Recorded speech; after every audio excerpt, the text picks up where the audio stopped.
Welcome to Frankly Speaking with Dr. Wade. This show was created for and inspired by the thousands of patients I've served, so it's time for me to speak up and speak out on their behalf.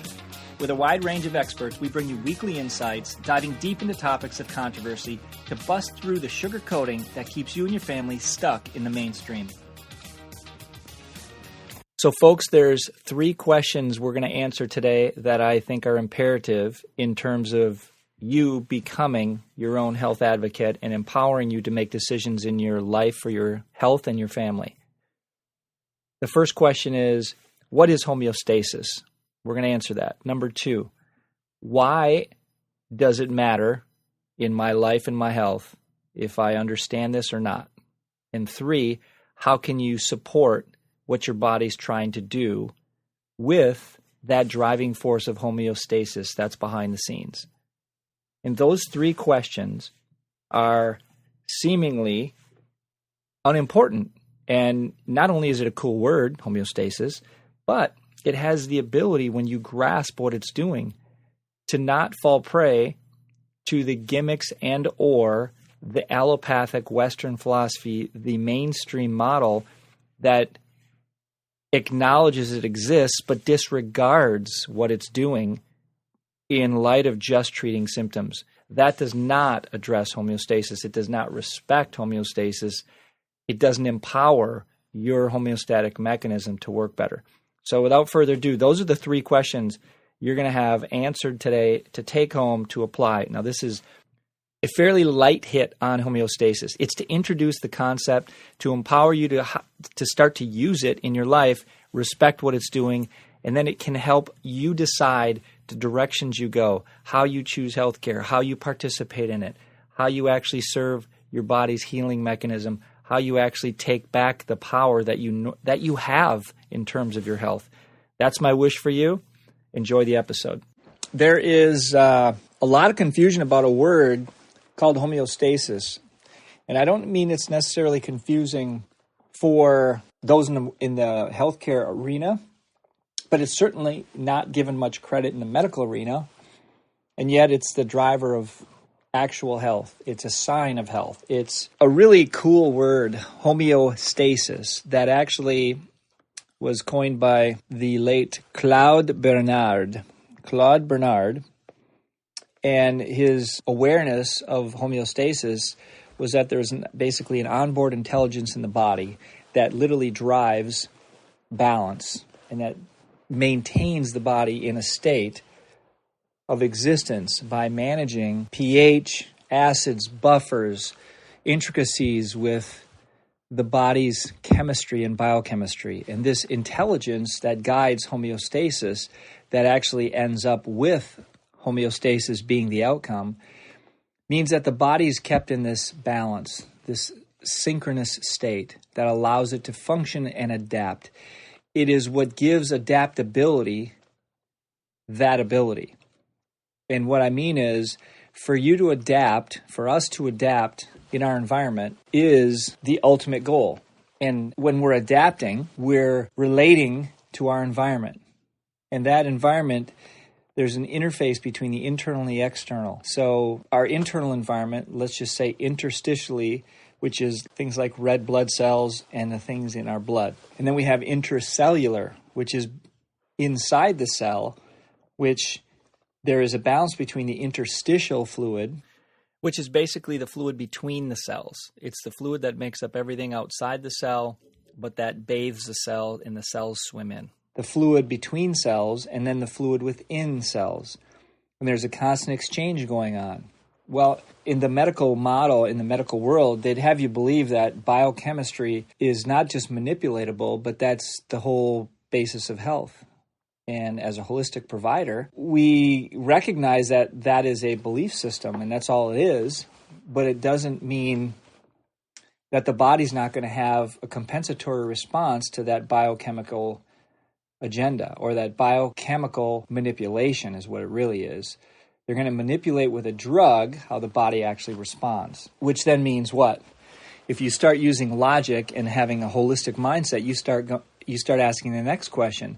What's the body going to do to compensate for that chemical you just put in there? Exactly, because that is what's happening. So the reason we're talking about homeostasis is many of our patients, they come in, and which is me as a patient, and you come in with this level of understanding, and you ask your physician or your doctor or your provider or your healthcare giver or your leader, so to speak, who's supposed to lead you to health or who's supposed to care give and deliver health to you or fix, quote unquote, fix your problem. But what we're avoiding is an understanding of what actually is success. What's success in the model? Is success the alleviation of a symptom, or is success preventing you from further damage and destruction and optimizing your ability to adapt, heal, and mend?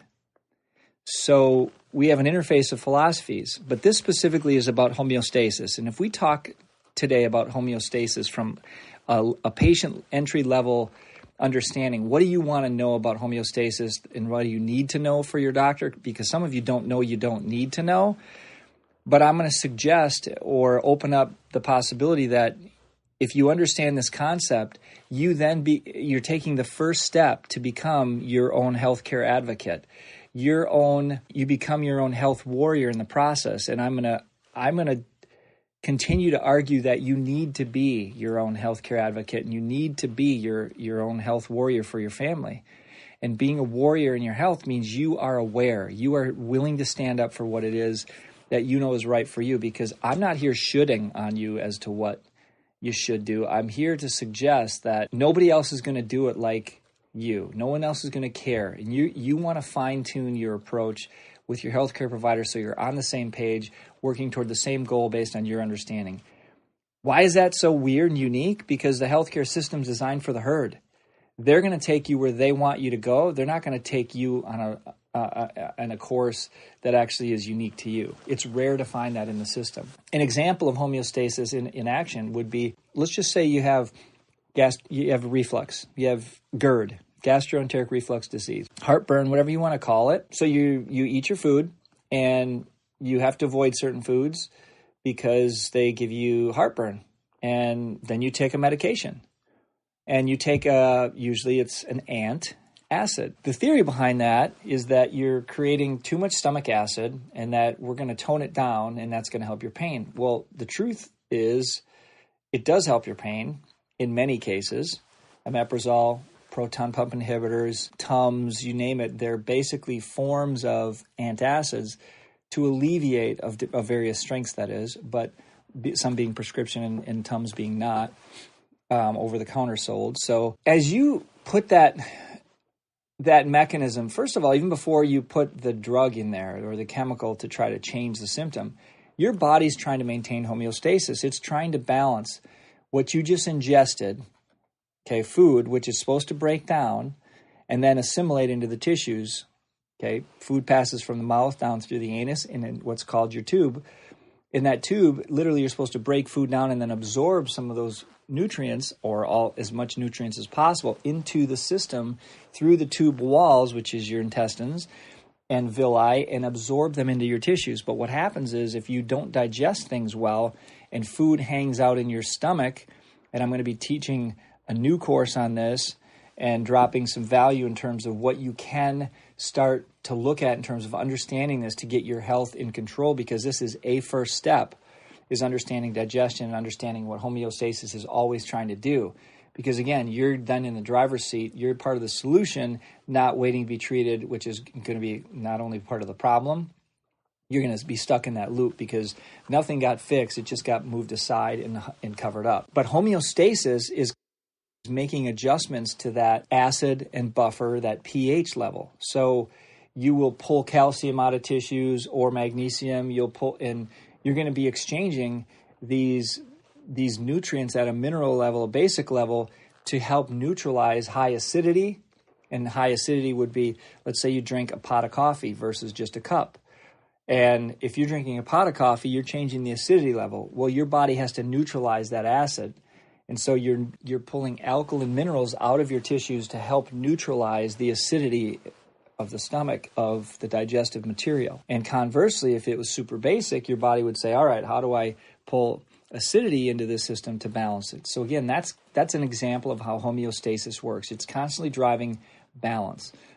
This is going on in thousands and thousands of ways in your body at every single moment. Every moment, your body is homeostatically regulating the inside environment to adapt appropriately and stay adaptable to the outside environment.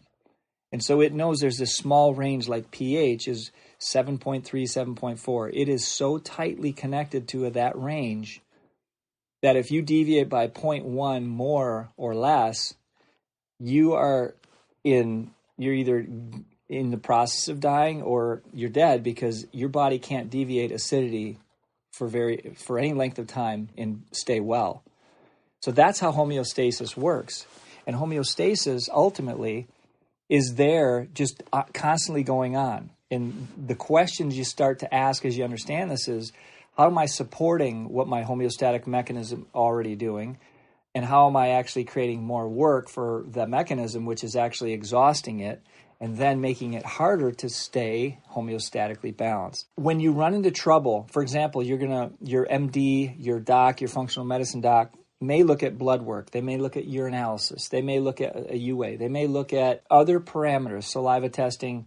These are forms of feedback as to what the body's showing, from a mineral level constituency, from hormone levels in your saliva tests, to some DNA, to the blood work in the UA, looking at UA is like yesterday's blood or blood from 24 hours ago, and your blood can be like really current on a fasting state, and then there's non-fasting blood.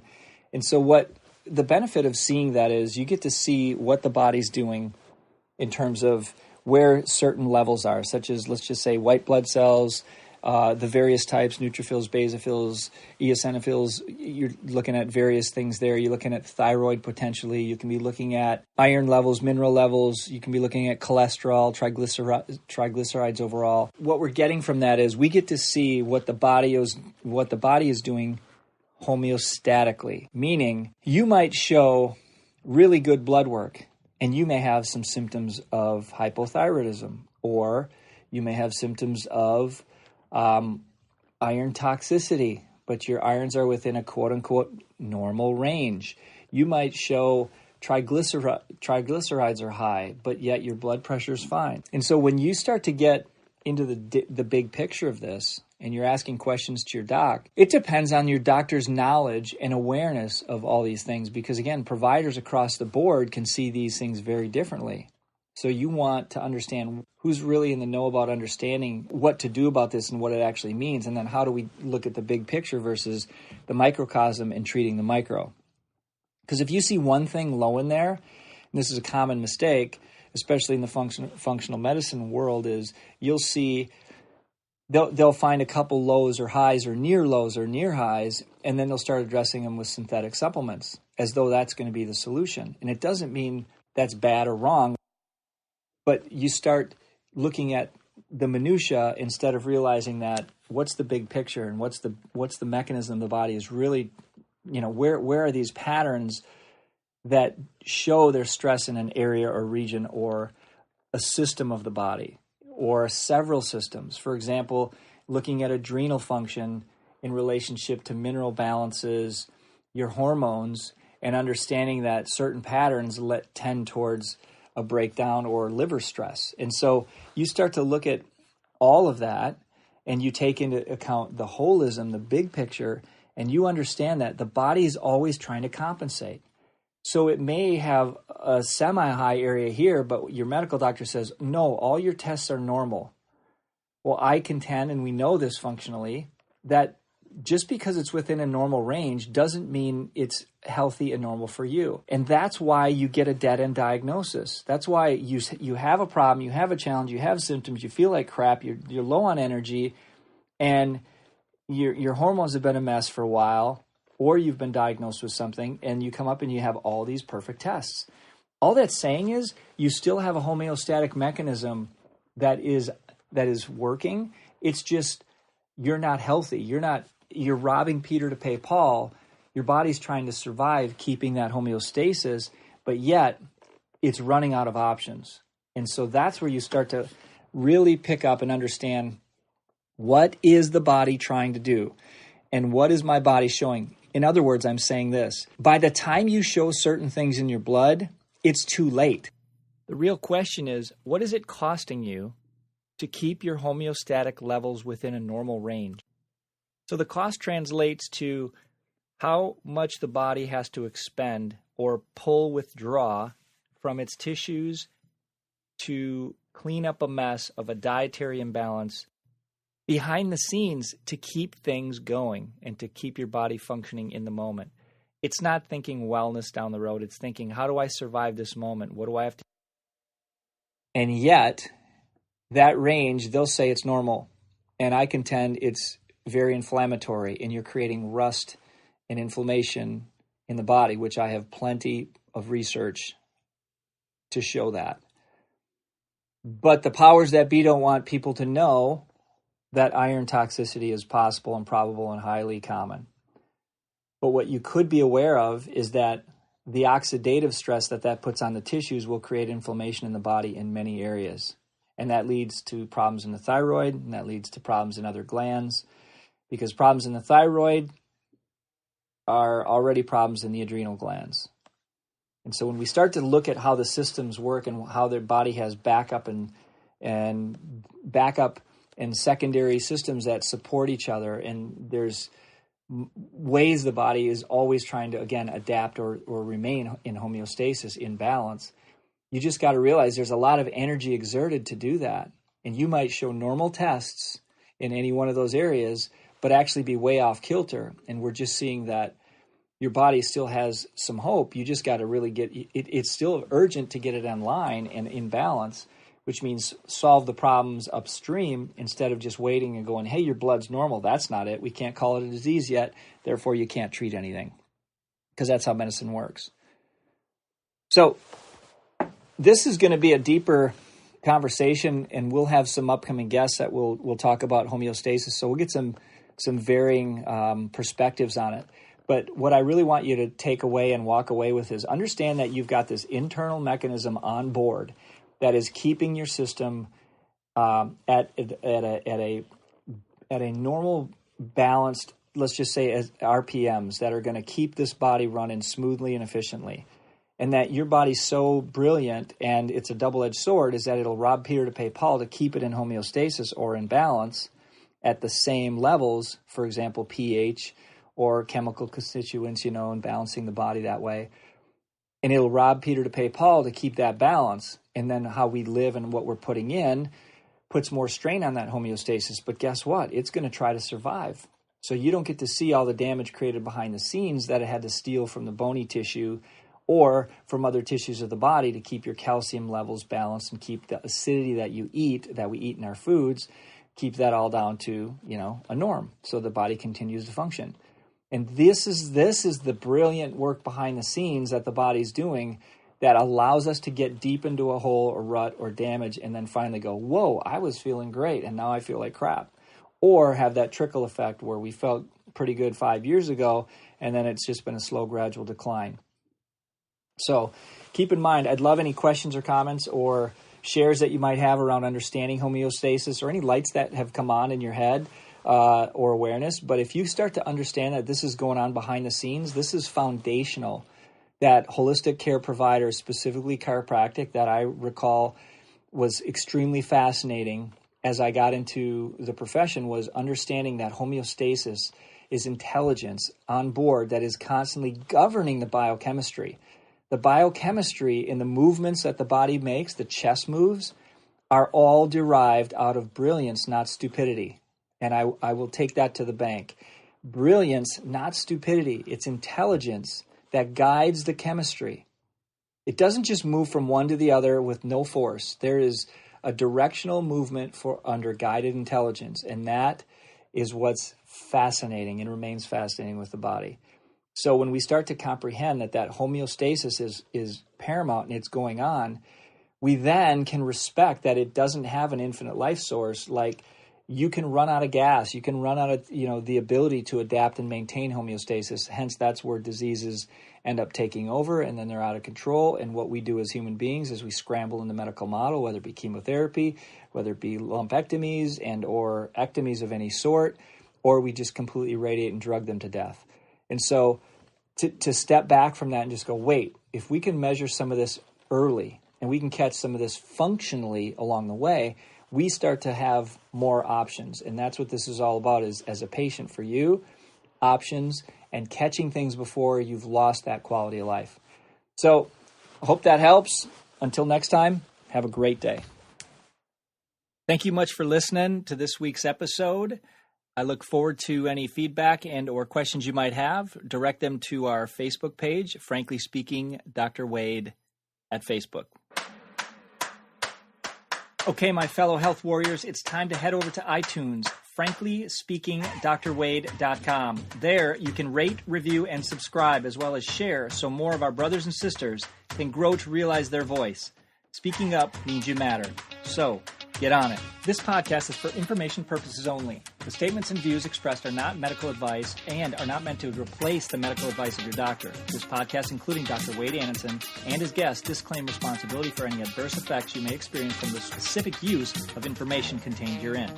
Opinions of guests are their own, and this podcast does not endorse and accept responsibility for statements made by guests. This podcast does not make any representations or warranties about the guest qualifications or credibility. This podcast may contain paid endorsements and advertisements for such services or product. Individuals on this podcast may have direct or indirect financial interest in products or services referred to herein. If you think you have a medical problem, consult a licensed physician.